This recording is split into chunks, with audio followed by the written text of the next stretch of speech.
O micro, uma igreja saudável e discipuladora, demanda de nós um pouco de intencionalidade para nós conseguirmos enxergar se o propósito da igreja está sendo cumprido e se aquele projeto de Deus para aquela igreja está sendo cumprido. A igreja é um organismo, né?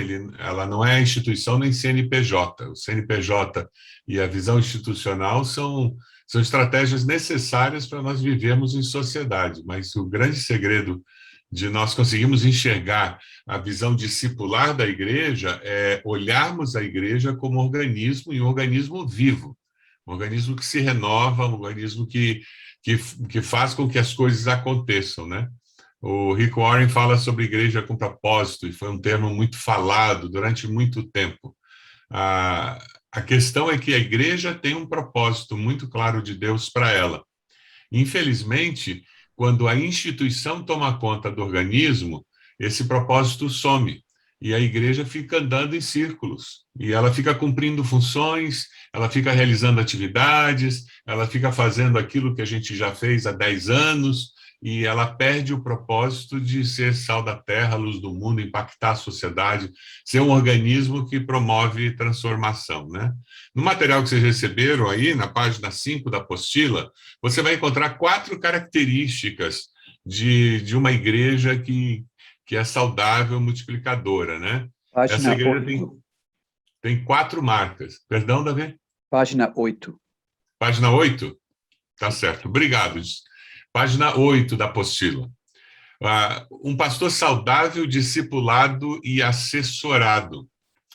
Nós já falamos aqui no Super Micro que não tem como você liderar sua igreja nesse processo de construção de uma visão discipular se você mesmo não for um discípulo e se você mesmo não estiver envolvido no processo discipular, né?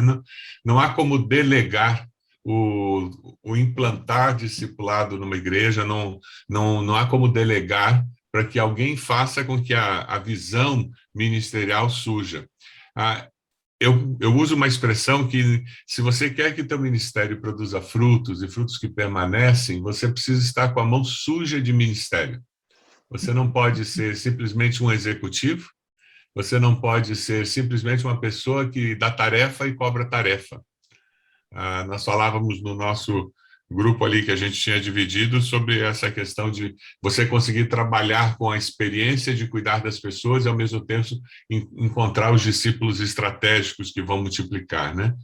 Existem 3 níveis de discipulado que você pode usar, que é o nível da paternidade, que você trabalha com aquele recém-convertido, aquele bebê na fé, e depois eles se transformam em companheiros da caminhada, e depois você vai ter uma relação mais de mentoria, um caminhar um pouco mais distante, mas nesses 3 níveis, se eu quero construir uma igreja com visão discipular, eu preciso estar envolvido como líder nessas 3 dimensões. Além de eu estar envolvido nessas 3 dimensões, com pessoas, com discípulos, eu preciso ser discípulo de alguém, ter mentores, discipuladores. E eu preciso ter companheiros de caminhada. Então, quando você monta esse cenário, aí você entende que fica mais fácil esse pastor ser saudável. O ser saudável é resultado do que a Val falou, de ser transparente, de viver em comunidade, de ser assessorado. Uma outra característica muito forte é você ter grupos pequenos intencionais, ter uma rede pastoral. O que é isso? Não tem como trabalhar sozinho. Infelizmente, nós temos uma cultura ministerial que é até ensinada em seminários, ou mesmo a experiência que nós tivemos de que o pastor ele faz um voo solo. Eu imagino que todos nós aqui já ouvimos falar que a vida do pastor é uma vida muito solitária. Já ouviu isso? Que o pastor é um solitário, mas ele é um solitário porque ele se isola e porque ele escolhe viver sozinho. Na realidade, o grande segredo de uma igreja saudável e discipuladora é que ela vive em rede pastoral. O Rinaldo compartilhou com a gente aqui de uma forma muito gráfica essa experiência, da diferença que faz você estar conectado com outras pessoas e trabalhar em rede, né? Quando nossa igreja era pequena, nós iniciamos grupos de casais, depois fomos para células, E depois nós sentimos necessidade de aprofundar um pouco mais esses relacionamentos e temos usado o relacionamento discipulador 1 a 1 e agora estamos experimentando de uma forma muito abençoadora os microgrupos. O segredo é você cultivar esse valor de que ninguém vive sozinho. E sabe quem que ensina essa realidade? É o pastor e a pastora. É quem está liderando que vai começar a dizer, olha, assim como eu não vivo sozinho, cada membro, líder da igreja, precisa estar conectado para que possa servir. Quando eu não tinha pastores no grupo de pastores da igreja, eu era o único pastor, eu tinha um café da manhã quinzenal com os líderes de áreas ministeriais. Por que eu fazia isso? Porque eu não queria trabalhar sozinho, eu queria ter uma equipe, uma rede ministerial servindo. Depois nós começamos a ter pastores, ministros, seminaristas. O que acontece? Nós temos uma rede de discipulado. Hoje é uma rede de microgrupos com todos esses que são pastores, ministros, seminaristas, e eles têm microgrupos com as outras pessoas que estão sob a liderança deles. Para quê? Para garantir que nós temos uma rede ministerial acontecendo, né? E fechando o quarto item, é o não ser ensimesmado, né? A visão discipular, Jesus disse que nós tínhamos que ir para todos os povos, nações e fazer discípulos, né?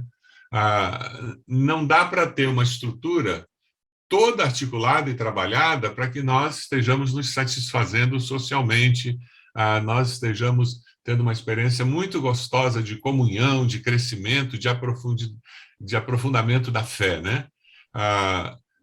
Tentando cumprir essa visão missional de impactar a sociedade, de levar o evangelho a todos os cantos da sociedade, hoje, na nossa igreja, nós temos uma missão, uma ONG que nos ajuda a cumprir a dimensão de compaixão e justiça da nossa igreja, né?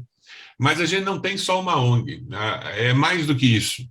Isso surge a partir de quando nós éramos uma igreja pequena, nós tínhamos lá uns 150 membros, e para cumprir esse propósito, nós cedíamos uma sala da nossa igreja 3 vezes por semana para o Dr. José Luiz. Era um médico que trabalhava em posto de saúde e ele veio expressar a frustração dele porque as pessoas não conseguiam pegar senha para serem atendidas. Então, sempre tinha gente que voltava do posto de saúde e porque não tinha recebido a senha. Então, o que esse médico se propôs? Ele se propôs vir 3 tardes na semana numa sala da nossa igreja e ele atendia aquelas pessoas que não tinham pego senha no posto de saúde. Nós éramos uma igreja pequena, nós não tínhamos como articular muitos projetos. Mas o que acontecia? Já ali, nós tínhamos pessoas que ficavam na sala de espera enquanto aquelas pessoas estavam esperando para ser atendidas e elas estavam sendo discipuladas, ouvindo do Evangelho e eram convidadas para participar de um grupo de estudo bíblico. Essa visão discipular é que diferencia. O mesmo aconteceu, nós tínhamos um curso de faxineira, nós descobrimos que várias pessoas que estavam sendo assistidas com cesta básica pela nossa igreja, elas não achavam emprego. E uma das irmãs da igreja convidou para aquela pessoa fazer uma faxina na casa dela. E ela viu que aquela pessoa não sabia fazer faxina. Então, um grupo de irmãs se reuniu e disse: nós vamos treinar mulheres para fazer faxina e assim gerar emprego para elas, né? Essa dimensão missional, eu queria pedir permissão a vocês para compartilhar um vídeo. Já há alguns anos nós temos um evento anual na igreja que se chama Virada Social. O objetivo é levantar recursos para que nós possamos estar atendendo a mais de 100 crianças numa região carente na cidade com contraturno escolar. Então, elas precisam de professoras, elas precisam de alimento, tem toda uma estrutura que é montada. E nós fazemos a virada social. A virada social pode ser só um evento social de levantamento de recursos, com alimento, com movimento, mas o processo é diferente. E eu vou comentando enquanto nós vemos o vídeo sendo exibido, para os irmãos entenderem a dimensão discipular, né, nesse fato de fazermos um evento social. Tem vários alimentos. cada tipo de alimento é uma rede diferente de pequenos grupos que está fazendo. O foco é que discípulos e discipuladores estejam trabalhando juntos. Cara, tá bom, se eu pudesse comer tudo, mas não dá, né?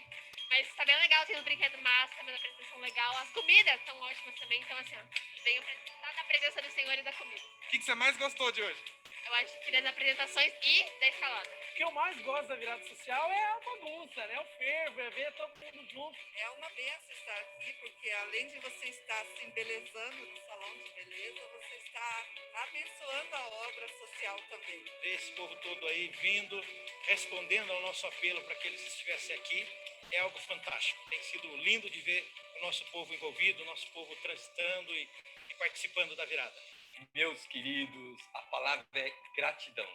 Primeiro, gratidão a Deus por ter permitido que não chovesse.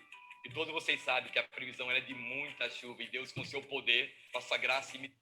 Isso é só para dar um cheiro. O que acontece? Cada barraca é uma rede que está fazendo, então aqueles pequenos grupos, aqueles grupos de microgrupos estão trabalhando juntos, levantando recursos, pedindo de pessoas não crentes, de membros da igreja, recurso para que a renda seja totalmente revertida. Você tem a oportunidade de trazer pessoas que não conhecem a Cristo, que vêm, porque é uma obra social e você com isso tem um processo discipular de evangelismo que acontece ali também. E o sentimento que gera nos pequenos grupos, o fortalecimento dos vínculos, faz com que não seja só mais um evento. Lá na igreja a gente fala muito que evento é vento. Evento passa e não fica nada de resultado. O objetivo que nós sempre falamos é nós queremos muito mais do que levantar os recursos para sustentar a obra social, o que é legal. Nós queremos que a gente trabalhe junto, que a gente fortaleça os vínculos, que a gente cresça juntos nesse processo de orar para que tenha o dinheiro, de orar para que não chova, e convidar pessoas, e gastar tempo planejando, gastar tempo antes, preparando a carne do hambúrguer, e ali nós estamos conversando e crescendo. A igreja é um organismo vivo, né? Quando nós entendemos essa dimensão e essa realidade, fica mais fácil entender a expressão do discipulado como uma necessidade. Muito obrigado, gente.